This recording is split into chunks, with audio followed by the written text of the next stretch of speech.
Bilbok emisio gutxiko eremua izango du ekainaren 15etik aurrera.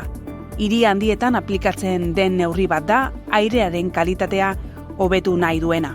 Momentuz oso kutsatzailea diren ibilgailuei bakarrik eragingo die, hain zuzen, A ingurumen etiketa dutenei eta etiketarik ez dutenei. Datorren urtean, 2025eko ekainaren 15etik aurrera, B motako ibilgailuak ere ezin izango dira sartu emisio gutxiko eremura.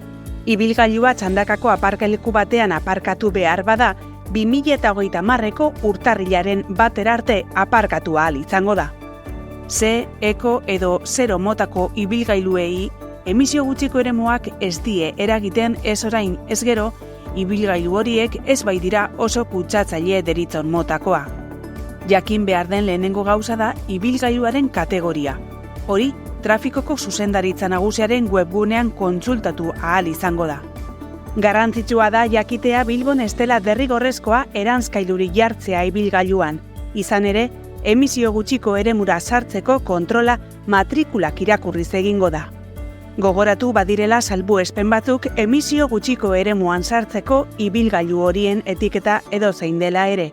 Beti sartu ahal izango dira, egen erroldatuta dauden egoiliarren ibilgailuak, mugikortasun murriztua duten pertsonak garraiatzekoak, larrialdietako eta funtsesko ibilgailuak, 50 zentimetro kubiko baino gutxiagoko ziklomotorrak, ibilgailu historikoak, eta A edo B ibilgailu bat duten eta dagoeneko erositako auto berria noiz jaso zain dauden pertsonen ibilgailuak.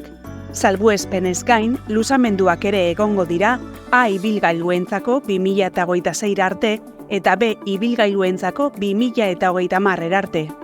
Emisio gutxiko eremuaren web orrian dago horri buruzko informazio gehiago. Zalantza guztiak argitzeko, bulego bat jarri da Erripa kaleko 7. zenbakian eta telefono zenbaki bat ere bai. Neurri hauek oso kutsatzailea diren ibilgailuei baino ez die eragiten eta bilbotarrei onura asko dakarzkie. Izan ere, emisio gutxiko eremuari esker hiriko airearen kalitatea hobetuko da eta beraz, hiritarren osasuna eta bizi kalitatea ere hobetuko dira.